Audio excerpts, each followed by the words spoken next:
ಎಲ್ಲರಿಗೂ ನಮಸ್ಕಾರ. ನಾನು ನಿಮ್ಮ ಚೆನ್ನ. ಈ ಒಂದು ವಿಡಿಯೋದಲ್ಲಿ ಸ್ವಾತಂತ್ರ್ಯ ದಿನಾಚರಣೆಯ 3 ನಿಮಿಷಗಳ ಸುಂದರ ಕನ್ನಡ ಭಾಷಣ ನೋಡ್ತಾ ಇದೀವಿ.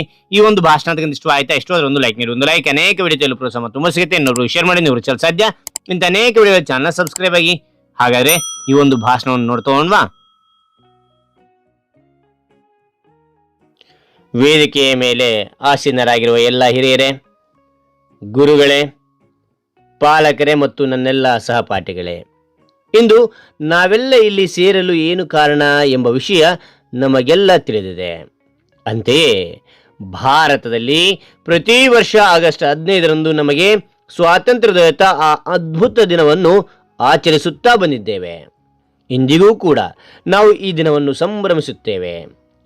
ಅಂದು ನಮಗಾಗಿ ಬಲಿದಾನ ಮಾಡಿದವರನ್ನು ನಾವು ಈ ಸಂದರ್ಭದಲ್ಲಿ ಸ್ಮರಿಸುತ್ತೇವೆ. ಈ ಬಾರಿ 78ನೇ ಸ್ವಾತಂತ್ರ್ಯ ದಿನವನ್ನು ನಾವು ಆಚರಿಸುತ್ತಿದ್ದೇವೆ. ಆದ್ದರಿಂದ ನಮ್ಮ ಸಶಸ್ತ್ರ ಪಡೆಗಳು ಮತ್ತು ಸ್ವಾತಂತ್ರ್ಯ ಹೋರಾಟಗಾರರ ಅದಮ್ಯ ಉತ್ಸಾಹ, ಶೌರ್ಯ ಮತ್ತು ತ್ಯಾಗಕ್ಕೆ ಗೌರವ ಸಲ್ಲಿಸಲು ಇದು ಒಂದು ಗಂಭೀರ ಸಂದರ್ಭವಾಗಿದೆ. 1947ರಲ್ಲಿ ಬ್ರಿಟಿಷ್ ವಸಾಹತುಶಾಹಿ ಆಳ್ವಿಕೆಯಿಂದ ಮುಕ್ತವಾಗಿ ನಾವು ಈ ದಿನ ಇಷ್ಟು ಸಂತೋಷದಿಂದ ಇದ್ದೇವೆ. ಎಲ್ಲ ರೀತಿಯ ಸಾರ್ವಜನಿಕ ಮತ್ತು ಖಾಸಗಿ ಸಂಸ್ಥೆಗಳು ಸ್ವಾತಂತ್ರ್ಯ ದಿನಾಚರಣೆಯನ್ನು ಉತ್ಸಾಹದಿಂದ ಆಚರಿಸುತ್ತವೆ. ಅದೇ ರೀತಿ ನಮ್ಮ ಶಾಲೆಯಲ್ಲೂ ನಾವು ಈ ದಿನವನ್ನು ಆಚರಿಸುತ್ತಿದ್ದೇವೆ.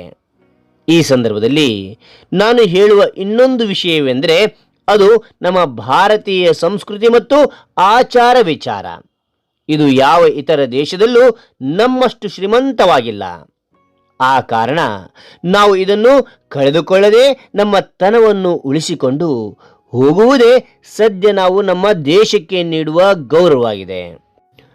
ನಾವೆಲ್ಲರೂ ಇಂದು ಹಲವಾರು ವಿಷಯಗಳಲ್ಲಿ ಪಾಶ್ಚಾತ್ಯವನ್ನು ಅನುಕರಿಸುತ್ತಿದ್ದೇವೆ. ಅನುಕರಿಸುವುದು ತಪ್ಪಲ್ಲ, ಆದರೆ ಸಂಪೂರ್ಣವಾಗಿ ನಮ್ಮ ಸಂಪತ್ತನ್ನು, ಜ್ಞಾನವನ್ನು, ಇಲ್ಲಿನ ಕಲೆ, ಸಂಸ್ಕೃತಿ, ಭಾಷೆಯನ್ನು ಮರೆಯದೇ ಇರುವುದು ಉತ್ತಮ. ಯಾಕೆಂದರೆ ನಮ್ಮ ಎಷ್ಟೋ ವಿಷಯಗಳನ್ನು ಇಂದು ವಿದೇಶದಲ್ಲಿ ಆಚರಿಸಲಾಗುತ್ತಿದೆ. ಅದಕ್ಕೆ ನಾವು ಸಂತೋಷವನ್ನೇ ಪಡೋಣ, ಆದರೆ ನಮ್ಮತನವನ್ನು ನಾವು ಮರೆಯದಿರೋಣ.